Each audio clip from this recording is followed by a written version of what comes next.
Saudara, berhentilah menjadi juru selamat bagi dirimu sendiri. Kalau kamu mengira bahwa keselamatan bisa diperoleh dengan melakukan pekerjaan baik, berbuat amal, atau melaksanakan ritual keagamaan, maka kamu sedang berusaha menjadi juru selamat bagi dirimu sendiri.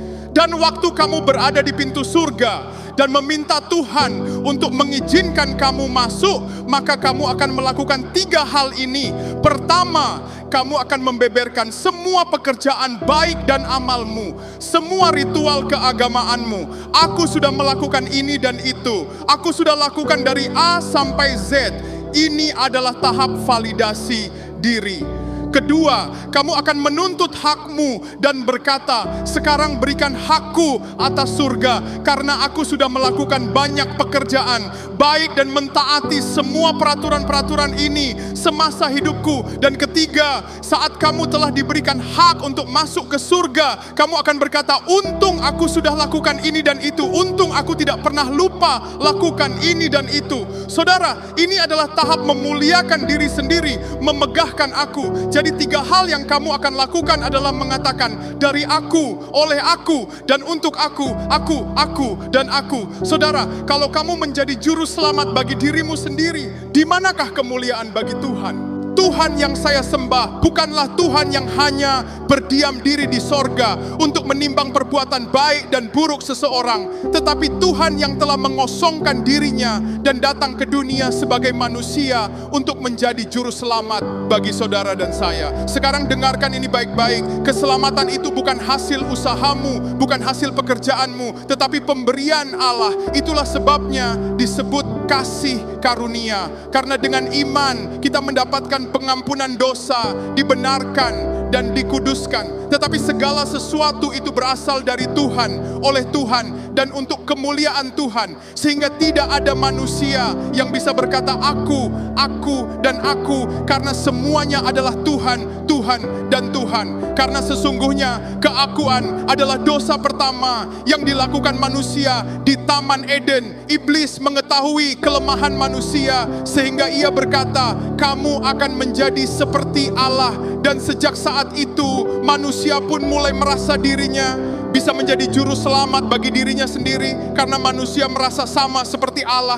Tetapi Tuhanlah juru selamat manusia. Dialah yang menyelamatkan dan Dia juga yang mengabarkan. Tuhan juga berfirman melalui Nabi Yesaya, sebab akulah Tuhan Allahmu yang Maha Kudus, Allah Israel, juru selamatmu. Dan lagi akulah Tuhan, dan tidak ada juru selamat selain aku. Akulah yang memberitahukan, menyelamatkan dan mengabarkan, dan bukannya Allah asing yang ada di antaramu. Lalu bagaimana Tuhan bisa menjadi juru selamat bagi manusia dengan datang ke dunia sebagai manusia? Seperti yang tertulis, firman itu telah menjadi manusia dan diam di antara kita. Jadi sama seperti Musa datang ke Mesir untuk menyelamatkan bangsa Israel dari perbudakan di Mesir, demikian juga Tuhan datang ke dalam dunia untuk menyelamatkan manusia dari perbudakan dosa. Firman Tuhan di Yeremia pasal 23 ayat 5 sampai 6 mengatakan, sesungguhnya waktunya akan datang, demikianlah firman Tuhan, bahwa aku akan menumbuhkan tunas adil bagi Daud.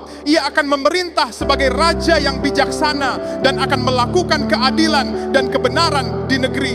Dalam zamannya Yehuda akan dibebaskan dan Israel akan hidup dengan tentram. Dan inilah namanya yang diberikan orang kepadanya, Tuhan keadilan kita. Saudara, Tuhan menjanjikan seseorang dari tunas Daud, yaitu keturunan Daud yang akan menjadi raja. Dan dia akan disebut apa? Dia akan disebut Tuhan keadilan kita. Jadi saat itu Tuhan berfirman mengenai keturunan Daud yang juga disebut Tuhan. Dan 2000 tahun yang lalu kabar tentang kelahiran juru selamat telah diberitakan oleh malaikat.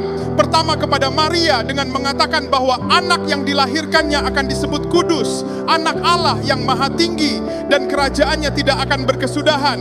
Lalu kepada Yusuf, malaikat itu juga mengatakan kalau Yesus yang dilahirkan oleh Maria akan menyelamatkan umat Allah dari dosa mereka. Dan dia juga akan disebut Immanuel, yang artinya Allah ada bersama-sama dengan kita, atau Allah hadir di tengah-tengah kita. Karena Yesus adalah firman Allah yang menjadi manusia dan hadir di tengah-tengah kita. Kemudian kepada gembala-gembala, malaikat itu juga mengatakan, Jangan takut, sebab sesungguhnya aku memberitakan kepadamu kesukaan besar untuk seluruh bangsa. Hari ini telah lahir bagimu juru selamat, yaitu Kristus Tuhan di kota Daud. Ketika malaikat itu mengabarkan mengenai kelahiran Kristus sebagai juru selamat, pikiran kita kembali mengingat firman Tuhan yang mengatakan, "Akulah Tuhan dan tidak ada juru selamat selain aku." Dan karena Yesus adalah juru selamat manusia, maka Yesus adalah Tuhan, sama seperti apa yang dikatakan malaikat itu, yaitu juru selamat, Kristus dan Tuhan. Karena untuk merdeka dari perbudakan dosa, kita tidak butuh nabi, rasul ataupun guru, tetapi yang kita butuhkan adalah seorang juru selamat. Dan inilah berita kesukaan itu, saudara, yaitu berita baik yang kamu kenal dengan sebutan Injil.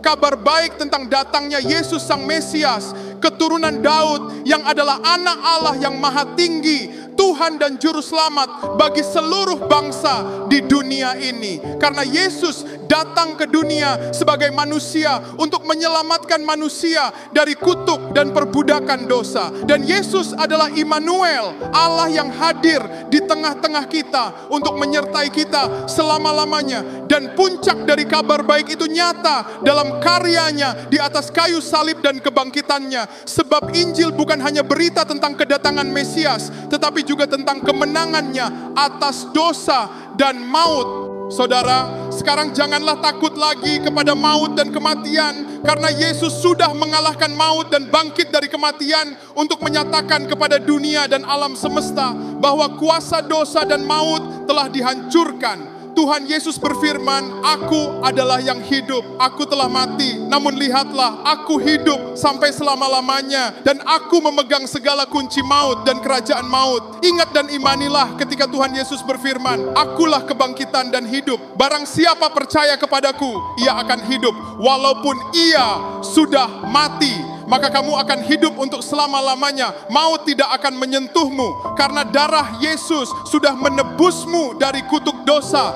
dan memberikan kita semua satu hal yang penting di dunia ini maupun di dunia yang akan datang, yaitu pengampunan dosa di dalam nama Yesus Anak Allah. Karena Tuhan Yesus berfirman, "Sebab inilah darahku, darah perjanjian yang ditumpahkan bagi banyak orang untuk pengampunan dosa." Jadi kita berbuat baik bukan supaya dosa kita diampuni, tetapi kita berbuat baik karena semua dosa kita sudah diampuni. Kita mengasihi karena Tuhan sudah terlebih dahulu mengasihi kita, dan kita berjuang untuk hidup kudus karena Tuhan yang menyelamatkan kita adalah kudus. Semua hal baik yang kita lakukan saat ini adalah wujud syukur kita kepada Tuhan, sehingga segala puji, hormat dan syukur hanya bagi Tuhan. Saudara, di surga nanti tidak akan ada manusia yang berani mengatakan aku dan aku, karena semuanya berasal dari Tuhan, oleh Tuhan dan untuk kemuliaan Tuhan. Saat itu kita akan mengangkat tangan kita kepada Dia dan menyatakan rasa syukur dan kasih kita kepadanya, dan kita akan ingat bagaimana Tuhan telah menjadi juru selamat bagi kita semua. Karena tanpa Dia kita tidak akan berada di surga. Tanpa kasih-Nya kita tidak akan mendapatkan pengampunan dosa di dunia ini maupun di dunia yang akan datang. Sekarang bukalah hatimu dan terimalah Yesus sebagai Tuhan dan juru selamatmu, karena tidak ada manusia yang bisa menjadi juru selamat bagi dirinya sendiri. Anda membutuhkan juru selamat, Anda membutuhkan Yesus. Karena keselamatan tidak ada di dalam siapapun juga selain di dalam Dia. Sebab di bawah kolong langit ini tidak ada nama lain yang diberikan kepada manusia yang olehnya kita dapat diselamatkan, kecuali di dalam nama Yesus, Tuhan dan Juru Selamat kami yang hidup. Amin.